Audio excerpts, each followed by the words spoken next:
20 back to order and remind everyone to turn off their cell phones for the duration of the meeting. And please note that Councillor Bush is with us and he's participating remotely. I'd like to ask the clerk to provide a report concerning matters discussed during the earlier closed session of the Committee of the Whole. Thank you, Mr. Chair. There are 3 items on the closed agenda for this evening. The first item was dealt with in the earlier closed session, and on that item, the committee received a report and presentation on a development opportunity and provided direction to staff. Thank you. We have no delegations this evening. We have no presentations this evening. And we have 1 public notice, which I'll ask the acting clerk to review. Okay, the public notice for this evening is a reminder of the parking and traffic changes that will take effect September 1st during school hours on Parkdale Road and around St. Joseph's School, as well as being in tonight's agenda package. The notice is available on the city's website, has been posted to Facebook, and will be showing up as a public notice on future agendas. Thank you. Now we move to staff reports, and I'd like to call upon Mr. Poole to present his staff report. Welcome, Mr. Poole.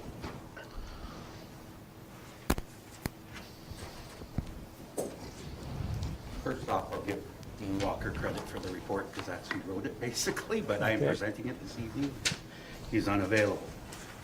Thank you to the chair, council, staff, media, and residents. Tonight I'm here, this is just basically a follow-up to the report Dean gave in December 2019. He talked about DWQMS and he talked about our water system and basically went all through it. So this is just a follow-up from that committee of the whole meeting. This is something that came out of the opportunity for continuous improvement, and the intent of this report is to allow Mayor and Council the opportunity to endorse the Drinking Water Quality Management Standard operational plan through a council resolution, and that's as opposed to each individual signing or them or Dean chasing each person down to get individual signatures. This would not stop the regular report that would come to council each year and things. It would just be a resolution added on later to say, yes, it was presented to council and they have looked at it as well, understand it, and have asked questions that are needed to on it. The DWQMS does provide our operational plan for the water plant, but also goes through a number of things like risk assessments, and then comes up with potential hazards, critical control points, and the ways we are going to solve the problems when they do occur. We also go through emergency management and tabletop exercises with our staff to ensure what our plans are. We always have contingency plans and backup plans for what's going on. Just recently as well, we had our management review, which consisted of myself, Roger, Dean, and Billy Aho, and went over the DWQMS and our management plan, discussed any potential issues there might be with it, updates on it, and what we're doing to improve. So basically what this is just to see if council wants to go ahead and just go by resolution each time we go through the DWQMS. And this was an opportunity for improvement that was found during the internal audit last in 2019. And that's my report. The DWQMS is attached. I know you've probably all seen it before. It's been updated slightly each time. It tells you what we've updated in it. There's at the beginning of the document, there is a list of things that we have improved upon or added to the document. I know just recently it was approved, this document, but there was improvements made to it. I think we call it the DWQMS 2.0, just because there was a number of elements improved upon in it.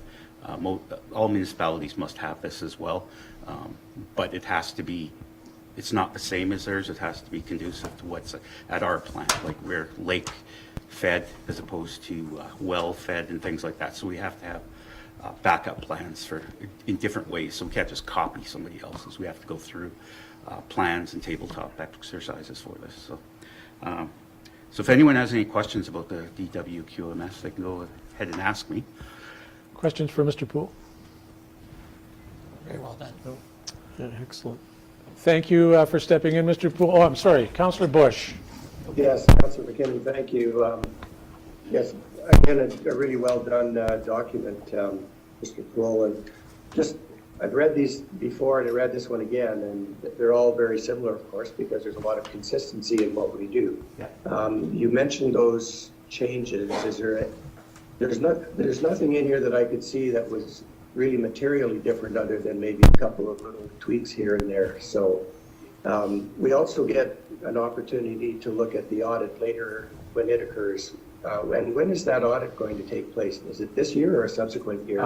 We do internal audits every year, and then the WQMS, we have an external audit done every 3 years. But with our internal audit, we actually bring in somebody else from another municipality, and they look at our DWQMS document as well and go through it and actually get us to prove certain things that we say in it we're doing, we're actually doing. So they will do somewhat of an audit on us by asking to see documentation and things to prove that we are doing what we say we're doing.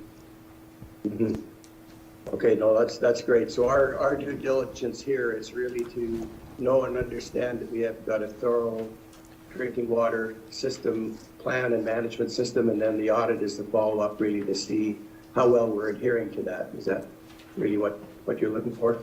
Yeah, that's what I'm basically looking for. Like, there isn't, I sit through the internal audit myself, plus I sit through the management review, plus with the council orientation on it, but I also have to be quite aware of what's going on as well. So I'm familiar with the document, and you're correct. It's letting council know what's going on with it and ensuring we feel good about it, so you feel good about it.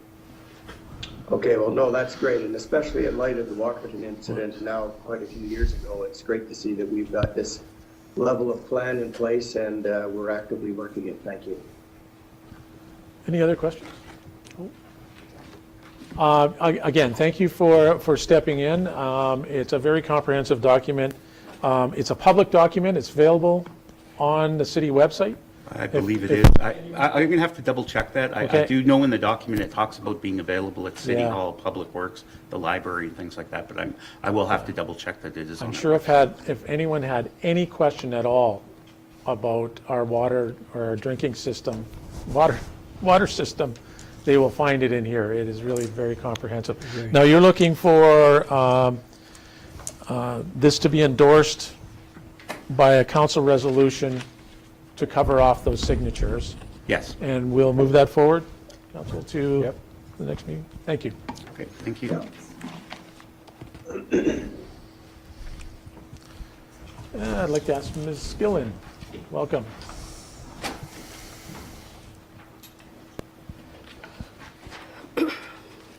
So I'm here tonight to ask that council endorse an amendment to a site plan agreement that we previously completed between Canadian Tire Properties and the City of Dryden. The amendment is for the extension of the construction start date by a period of 1 year from where we did approve it in October to October 28th, 2021 for site plan control at 409 Government Street.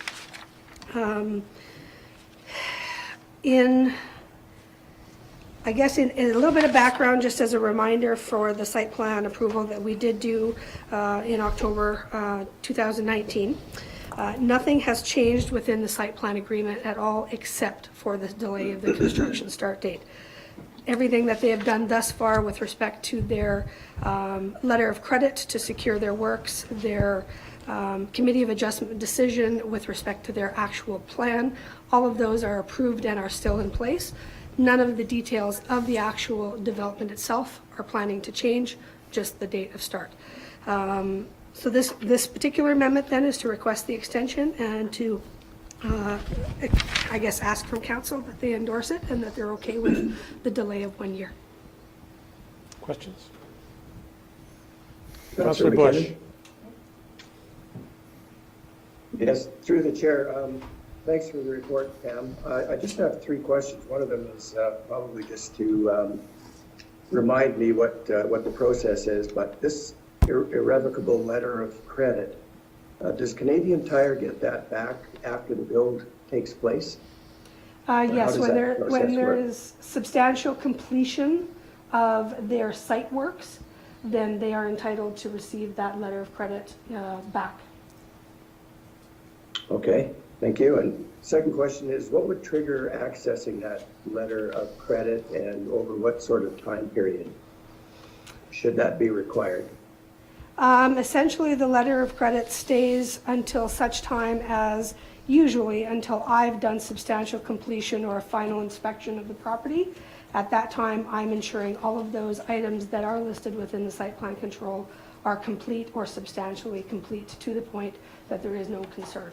And then we release that fund. Okay, so until that time, however long that is, then we still hold those funds, or those funds are held in trust. Correct. Okay, so the last question, and maybe that's not able to be answered, but do we know why the construction was deferred for a year? Was there any particular reason given? They didn't go into detail other than that they were still going ahead with the project, but due to some circumstances within Canadian Tire Corporation themselves, they just delayed it for the process. So maybe that is a source of trades or a source of availability, but they didn't go into detail, no. Okay, well, I have to say I'm very glad to hear that they're still committed to that project. And of course, that'll get rid of all of those Secan trailers and really spruce up the whole area and improve the appearance of Dryden. So great to see. Thank you very much. For sure. Any other questions? Good. Thank you for your report. Excellent. Now I'd like to call upon Ms. Eiler to present her staff report. Okay, I'm presenting this report this evening on behalf of the Policy and Bylaw Review Committee. It's come to the attention of staff that there are 3 policies on the subject of council travel, and that's somewhat confusing when trying to use them all. The recommendation is to combine the information from those 3 policies into one, which would make it easier for all users to find the information that they're looking for. This was discussed at the Policy and Bylaw Review Committee, where the current policies and the draft new policy were presented. And following that presentation and discussion, I was directed to bring the matter forward to council for consideration. In the agenda package for tonight, you'll have the current council travel policy, the council travel expense and reimbursement policy, as well as the council per diem policy, along with the draft council travel, travel expense reimbursement per diem policy, which brings the 3 together. We're just wondering if you have any questions about this report. Questions, comments? Yeah, it's good. None? So we'll move this forward. Councilor Bush have something? Councillor Bush, was that a question? No, that was a nod, yes. Okay, thank Good you. to see all those policies put together. Thank you. Thanks. Thank you, Councilor McKinnon. Okay, we'll move that forward. Bring that forward to the 23rd, yes, thank you. Thank you. And now Mr. Lansdale Roll, please, for your staff report. Welcome. Good evening, everyone. My first staff report is the 2019 Statement of Council Remuneration and Expenses. The recommendation out of this report is that Council accepts the 2019 Statement of Council Remuneration and Expenses as information only in accordance with Section 284 of the Municipal Act 2001. So that section of the Municipal Act requires that the following statement be provided to councils prior to March 31st each year.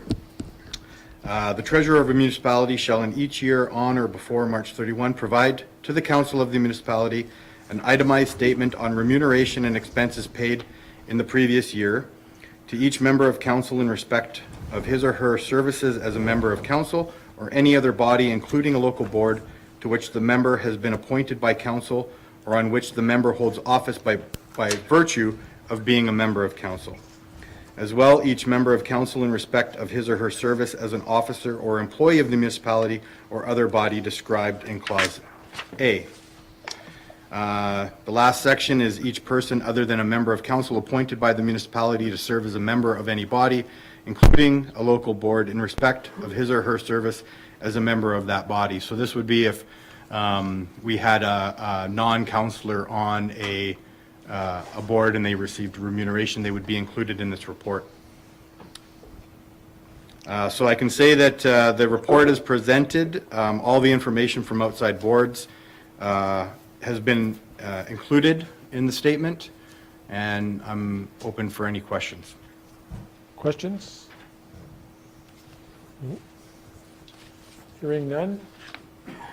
That's for information only? Correct. Thank you, sir. My next staff report relates to the Moffat Family Fund, which is managed through the Winnipeg Foundation. The recommendation out of this staff report is that council approve the Community Proposal Selection Committee recommendation of 4 recipients for funding totaling $92,500 from the Moffat Family Fund, and further that council authorizes the city clerk to forward those proposals to the Winnipeg Foundation.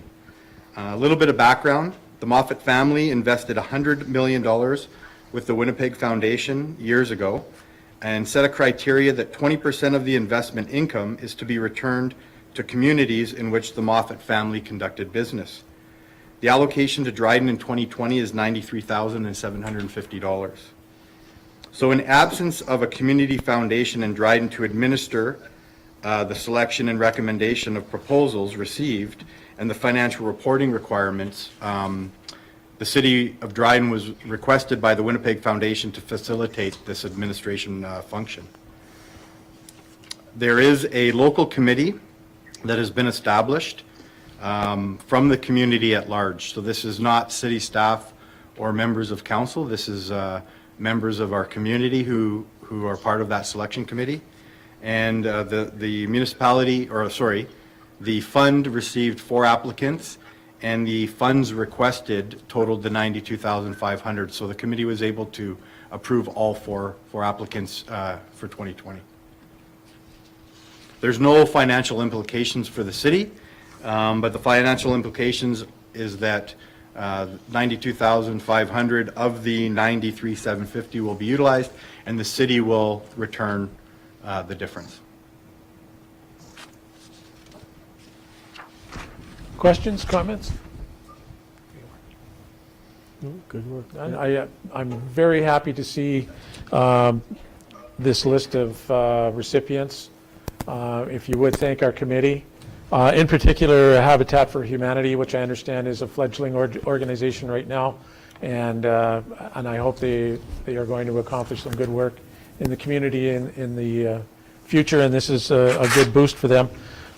And this will be forwarded from us to the Moffat family with our... Through the Winnipeg Foundation, correct. Our Winnipeg Foundation with our thanks? Yep. Thank you.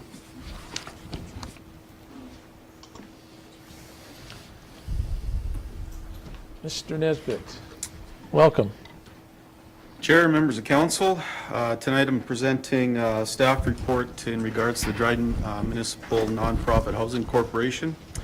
Recommendation of the staff report tonight is that the Dryden Municipal Nonprofit Housing Corporation Board, which is the City of Dryden Council at this point, hereby directs administration of the City of Dryden to initiate steps required to proceed with the dissolution of the Dryden Municipal Nonprofit Housing Corporation, and further, that the transfer of all assets and liabilities of the Dryden Municipal Nonprofit Housing Corporation be transferred to the Kenora District Services Board as part of this process, and further, that all legal requirements necessary to proceed in accordance with this transfer be hereby authorized and delegated to the City Clerk, and further, that a full communication plan be developed by the Kenora District Services Board, or the KDSB, outlining the process, timelines, and avenues for the stakeholders to address concerns and questions.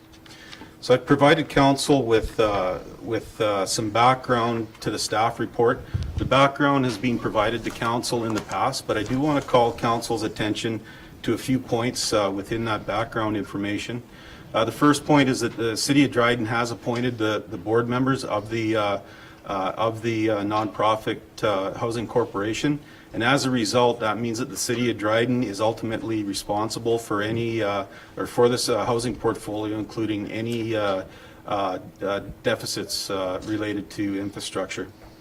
The other thing I wanted to call council's attention to is just in regards to the Housing Services Corporation, or HSC. So the HSC is a nonprofit organization that's committed to ensuring Ontario residents have access to safe and affordable housing. They support this by focusing on the long-term health and sustainability of Ontario's social housing asset. They've worked with over 1,400 Ontario social housing providers and 47 service managers to help them make the best use of their resources and manage their building portfolios more effectively. And we've made reference in the past to the viability study that HSC had done on behalf of the KDSB.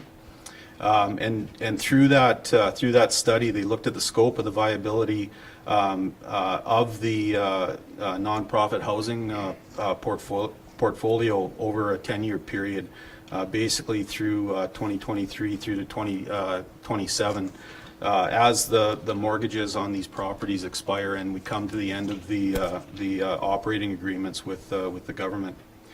Another point, just again, that we've talked about in the past is that the KDSB also did building condition assessments, or BCAs, on the nonprofit housing assets. And these BCAs were part of that financial feasibility study that HSC did for KDSB. The scenarios that were, or at least the scenario that that's the focus of this staff report coming out of the HSC viability study, was really looking at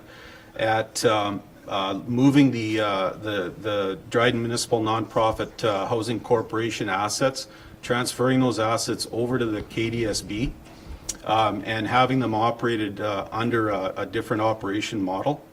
As well, looking at moving some of those units over to a market rental scheme, and then ensuring that any surpluses that were generated from those assets were completely reinvested back in as capital reinvestments.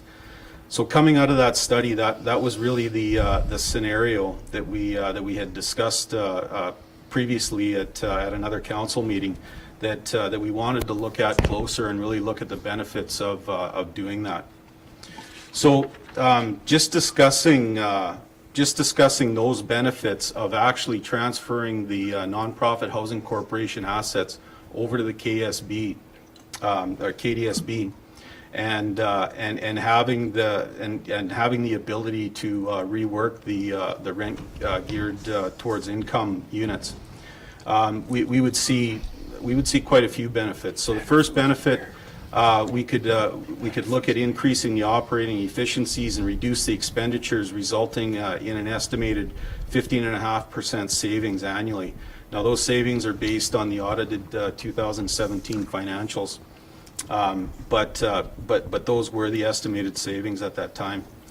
The second benefit, as I mentioned, was the ability to redesignate some of the current rent geared towards income units, over to market rental units, which would help the financial sustainability of those projects. The service manager is required under the Housing Services Act to keep a set number of rent geared towards income units.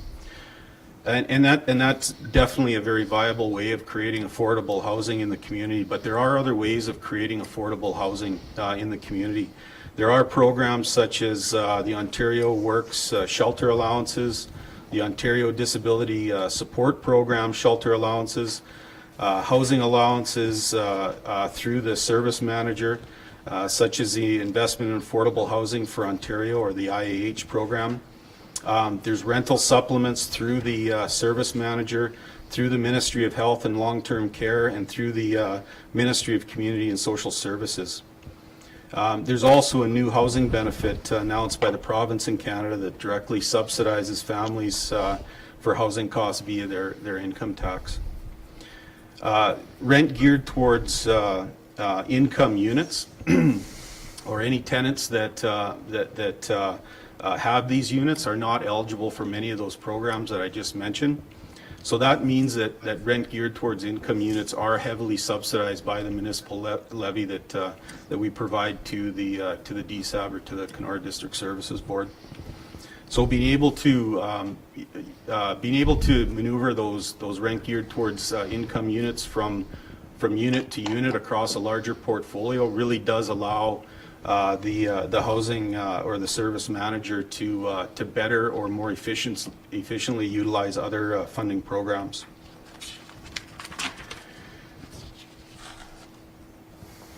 Any annual operating surpluses would be applied to future capital requirements in these projects. So the Dryden Municipal Nonprofit Housing Corporation's buildings show more than 10 years useful life left in them, but they also show that they'll quickly experience poor to critical facility condition index ratings. The useful life is deemed to be around 40 years, and many will reach that milestone between 2027 and 2029. For those assets, the recommended best practice is to allocate 1.5% to 2.5% of the replacement value to capital reinvestment annually. So that means with an estimated $13 million replacement value for those particular assets in question, the nonprofit housing assets, that means that there should be anywhere from $195,000 to $325,000 allocated annually to capital reinvestment. The 10-year capital investment need shows to be about $7.6 million, or about 50% of the replacement costs, and that's based on the BCAs that were conducted previously. If there's no action taken from a standpoint of capital reinvestment or building those reserves for capital reinvestment, it's the viability study that was done shows an estimated capital deficit of roughly $3.2 million may exist by the year 2028. Another benefit of the proposal is increasing the debt capacity for new housing development or large-scale revitalization. So the current debt capacity for the Dryden Municipal Nonprofit Housing Corporation is not overly high. It's estimated nowhere near what may be required for those capital reinvestment levels. In order for the nonprofit corporation to be able to, I think, secure that debt, the municipality would probably have to guarantee that for the nonprofit housing corporation, and that should, in essence, lower the municipality's overall debt or borrowing capacity moving into the future. Another benefit would be municipal levy protection. The KDSB has an ongoing commitment to the financial support of these buildings, which in turn can impact the municipal levy. Adequate facility renewal funding helps to protect the municipality against future levy increases. So not only levy protection, but also better utilizing other levels of government funding to create the capacity of the affordable housing capacity, and just being more efficient with operating expenditures and such. It not only protects the levy, but also gives us a better chance of increasing the affordable housing capacity in the community. Another benefit that we're stating is reduced vacancy rates. So we feel that improved management practices would help to reduce some of the extended vacancy periods currently experienced with the nonprofit housing corporation units. And we also think that there would be improved property maintenance. KDSB's property maintenance processes and policies are expected to show general improvement with those property maintenance.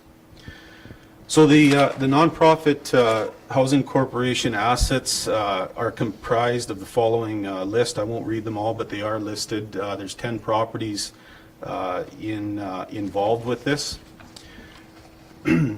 Following the HSC review and consideration of the report findings, it's clear that the Dryden Municipal Nonprofit Housing Corporation will have to rely on the KDSB for support, financial support, whether this is through additional fund contributions, increased capital subsidies, or operational assistance. It is therefore the recommendation of the City of Dryden Finance Committee that the City move forward with the complete transfer of the Dryden Municipal Nonprofit Housing Corporation to the KDSB and that the Dryden Municipal Nonprofit Housing Corporation be dissolved.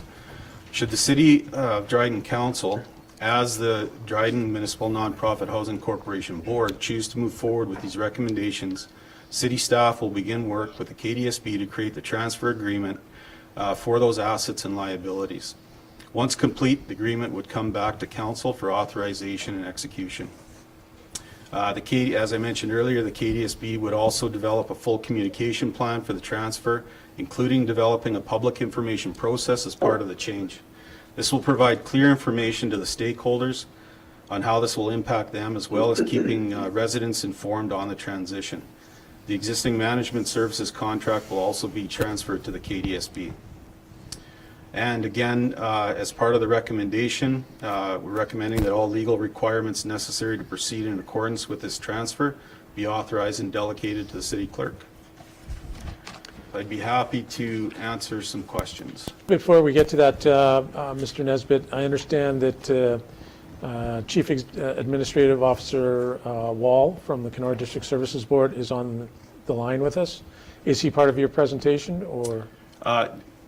He's made himself available if there are any questions that he can help answer. Yes. I think he would be happy Welcome, to do Mr. so. Wall. Hi, how are you doing? Very good. Any comments, sir? No, it's very good. I apologize that I had to leave for Toronto for meetings tomorrow. I would love to be there in person. Okay, thank you. Questions from council? Councillor Bush. Councillor McKinnon? I have a couple of comments, but first of all, I believe Councillor Shane McKinnon and Councillor Carlucci are the most recent active council members with respect to serving on the board of the Dryden Municipal Nonprofit Housing Corporation, and I just would be interested in hearing their views on the report that Mr. Nesbitt has just presented and how they feel about these options having been close to the board. Yeah, just to clarify, Councillor Bush, it's Councillor Martin McKinnon and myself are on the board. Did I not say Martin? No, you said Shane. Okay. That's okay. Okay. Thank you. Yeah. Through the chair, my thought on this is I personally never felt that we should be in the housing market. I think this is a great move for the city, and KDSB, that's what they do. I can see them being a lot better than we are, so I support this recommendation 100%. That'd be basically my comment too. The Kenora District Services Board has resources in place and really good resources to handle any kind of housing opportunity in this community. It's their area of expertise. They do it in Kenora, they do it in Sulicote, they do it in Red Lake, they do it in Vermilion Bay, they do it in Ignace, and they do some here already. So why would we think that we could do it better? So I'm perfectly good with moving this along to the Kenora District Services Board, and like John, after we spent some time with the nonprofit housing, we realized that as a council, as a community, we were in over our head, because that's not a business we should be in. Additional Okay, questions? thank you. Councillor Bush? Yes, just a couple of other comments, I guess, from a finance committee perspective. Councillor McKinnon, Chair Councillor McKinnon, you probably recall that the Finance Committee was asked to meet a second time with Mr. Henry Wall, and just to go over the financial aspects of what was presented at a previous council meeting, which we did. And during that time, we verified and satisfied ourselves that the cost savings that KDSB had put forward to council previously were real. And again, all of the other issues, cost issues that would have to come to council and be put in place to support the Dryden nonprofit housing, should we choose to keep it as a community. We'd have to probably hire several staff to be able to run and manage that business effectively, which would be an added cost to the city. Those people are already in place at KDSB. And as our CAO, Roger Nesbitt, pointed out, we wouldn't have the same ability to borrow against those assets that KDSB would have. The other thing that we looked at as well was with respect to the ongoing maintenance of the operations. So the capital is one piece, but ongoing maintenance is something else that we'd have to find room in our budget for. We'd have to set up a whole different accounting process and a whole different accounting department, which would just add complexity to the city and really duplicate the efforts of what Mr. Henry Wall and the KDSB are doing. So from a finance committee perspective, we could see no benefits to the city. In fact, only added cost, which would put more pressure on other departments or other activities that the city was trying to move forward with. So the finance committee was satisfied that transferring those assets was the best move financially for the city as well. So I would again throw my support as well under that transfer model for those reasons. Thank you. Other questions, comments? Just for myself, I think one of the challenges that we've faced as a community is housing, and in particular, affordable housing. And to quote Tommy Jones, you might not be happy, but you might be satisfied. And certainly, I feel satisfied that we're moving in the right direction, and that with the partnership with KDSB, we can resolve some of our housing needs in the community. So having said that, we're going to move this forward. Yes. Okay. Thank you, Mr. Nesbitt. Thank you, Henry, for being there. Thank you, Mr. Wall. Thank you very much. Have a good evening.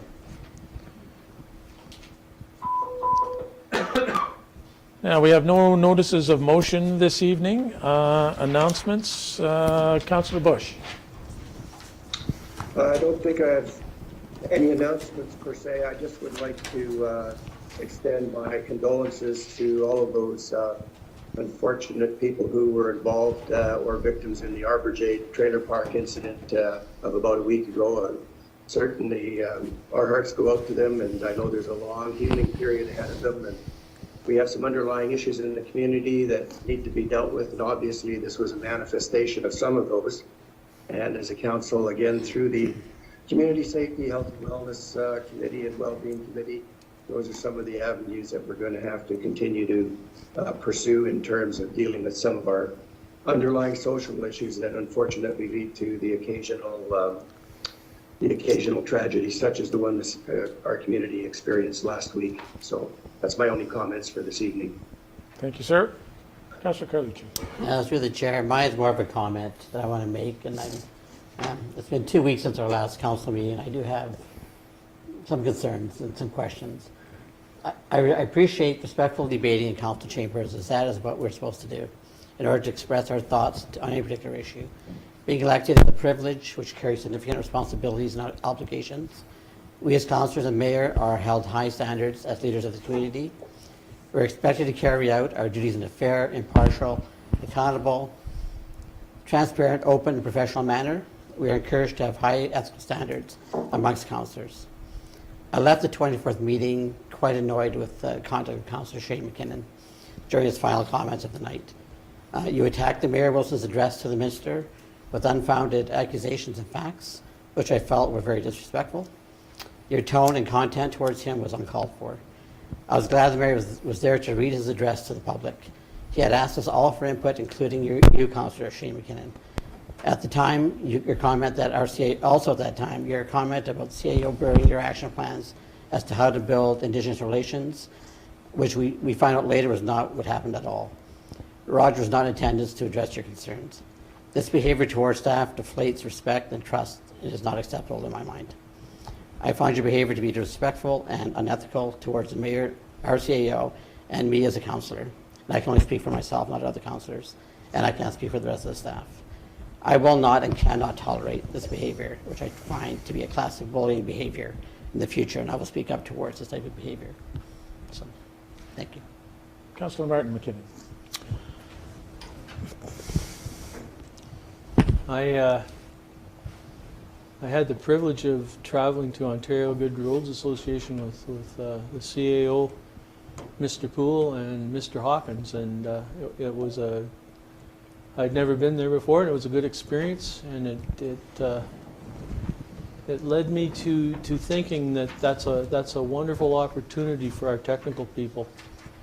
But I don't see the real reason why councilors would attend that meeting, other than to have access to the members of parliament who were few and far between. And that's because they go to Rona, and there were a few at Ogra, but we had asked for five meetings, we got one. I think our concentration for that sort of thing should be put on the Rural Ontario Municipal Association. It's pretty sad that those two organizations split a number of years ago, because it split the resources, and it split the ability of the municipalities in some cases to be able to afford to go to both. So it was a wonderful opportunity for our technical folk, and there's some great things there that they looked at. And just a heads up to the world that autonomous vehicles are a lot closer than we realize. And everybody should start and get their mind around how that's going to impact them, because there was things all over the Ontario Good Roads Association, presentations all over about autonomous vehicles and e-bikes, and it was a lot to do with moving people, and we're going in that direction, so start and think about it. As a counselor, I read Facebook every once in a while, not that I want to, or I would ever own that I do, but I've had some people come to me in the last little bit saying, "What's with you guys? What do you really do? You go to 2 meetings a month." Well, to respond to that a bit, because I get a little tired of hearing, what do we really do? We're out there advocating every day for this community. And by advocating, I mean with other organizations, with other communities, with the provincial government, with the federal government. Sometimes daily we're in contact with those kind of people. I would hesitate for the viewing public or anybody from the public to think that we just do 2 meetings a month. We're out there all the time working as a council, and a pretty darn good council for this community. We can't talk about lots of things that we do because they're sensitive, and the answers we might give you might never come to fruition, but they may. And when they do, we announce that to you. But that work goes on constantly, so don't think we're just sitting as a group of people in here doing nothing, because we represent you really well.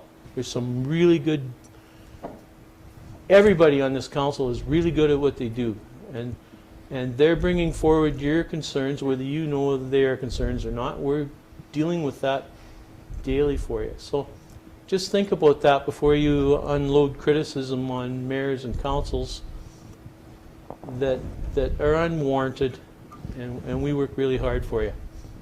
Thank you. Thank you. Councillor McKay. Yes, I'd like to say respectfully, Councillor McKinnon, I have to agree with Councillor Carlucci, and I implore you to accept and consider Councillor Carlucci's comments in the spirit that they're given, and that we do exactly what Councillor Martin McKinnon's been talking about in a spirit of cooperation and respect. Okay. Councillor Price. Thank you. Tonight, as like Councillor Bush said, I would like to start by offering my sincere condolences to the families who have lost loved ones, and for the families whose loved ones were seriously injured. I pray every night for those affected. Though it's not been confirmed that this is a drug-related event, it is very apparent that our town is not immune to the disease that is destroying many communities, not only in Canada but all over the police officers and the paramedics and the medical staff, and for all those who have to deal with this horrible epidemic day in and day out. We can no longer turn a blind eye to the drug epidemic destroying our community. We can no longer say maybe the needle under the park bench belongs to a diabetic or being used for other medical use. We should not have to teach our young children to not touch a needle. They should not have to experience fear when walking on trails or playing in playgrounds. Our residents should not have to see needles spread all over our town, in our backyards, our public washrooms, or on private property. It is an epidemic. We are seeing it every day. Recently, on Facebook, I seen a post of actually someone that I do know personally, 2 large Sharps containers thrown on public property. I wonder how many needles were in those containers. Hundreds, I would guess. If we have a needle exchange program, why are we finding so many needles strewn about? It is not working. Number 1 comment. Sorry, I had to use my own system tonight. My second comment tonight is, and my last, I would say, is that obviously, like Councillor McKay and Councillor Carlucci, I was very disturbed with the comments last meeting. I did found them to be unfounded, especially when someone is not here to stand up for themselves. Councillor McKinnon, I feel, owes our CAO an apology for his comments made at that last meeting. Councillor McKinnon mentioned that a list of suggestions was given to the CAO and that he felt those suggestions were being ignored or that they were placed in a drawer, I believe was his comment. This comment was made while Mr. Nesbitt was not in attendance at the meeting, and therefore he was not able to speak regarding the list in question. I have had the pleasure to work with Mr. Nesbitt over the last year, and I can assure the members of our community that Mr. Nesbitt does not ignore any matters involving our community. He gives 150% every day. Be rest assured that that is true. Also, those 2 things, and then I would also like to talk about the Habitat for Humanity. I have a friend that's on that board, and like Councillor Marty McKinnon said, I'm spread pretty thin. I could not be part of that board, so last week I attended 4 meetings in 1 week. I'm sure this week is going to be pretty close to the same. So we are working hard for you. But my friend asked me to pass this message on. Tomorrow is the beginning meetings for candidates, and so they're in the family selection process, and it's the second of the family info night tomorrow night, and they are hoping to get a family on board by this May, hoping to break ground in spring of 2021. Families need to meet a minimum qualifying income of $26,667 and to be in need of a decent, affordable housing, willing to contribute at least 500 sweat equity hours on their build and attribute fundraising endeavors. They're hoping for a great turnout tomorrow, so if you feel that you could possibly qualify for this with Habitat Humanity, I would encourage you to attend the meeting, and or if you know someone that would also qualify, to please pass that information on to them. They've had a few people register already, but they're hoping that more will come forward. So thank you and have a good night. Thank you, Councillor. I'd like to spend my time reading and sadly this is the latest media release, and it's from March 3rd from the Northwest Health Unit.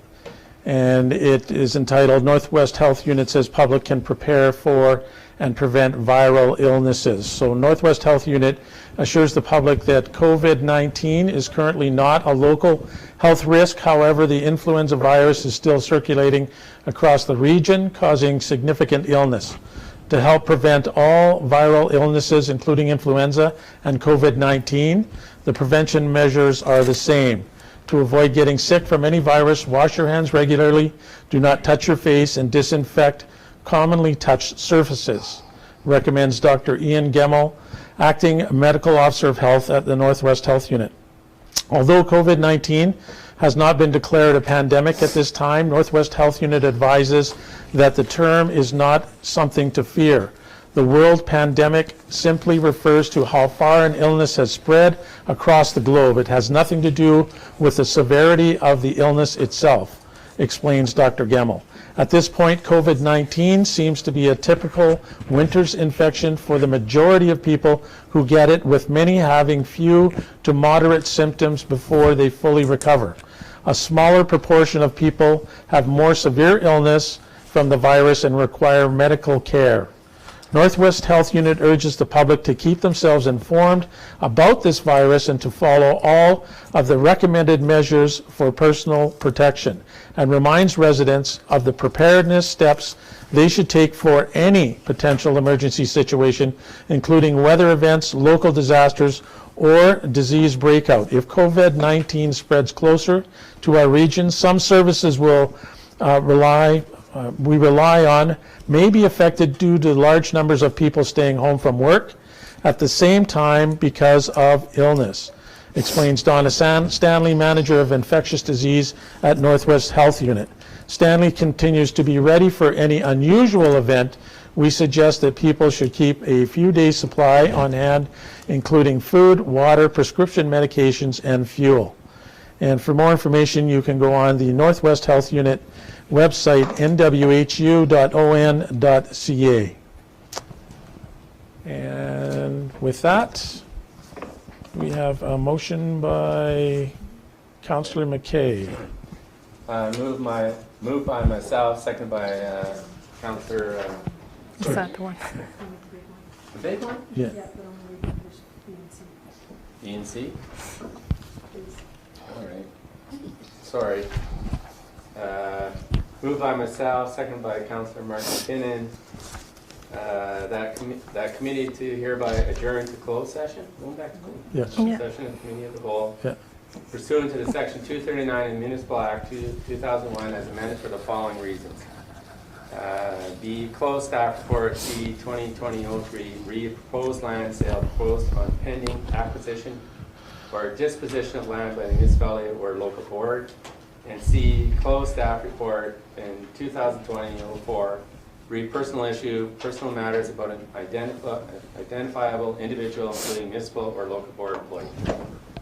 All in favor? Carried.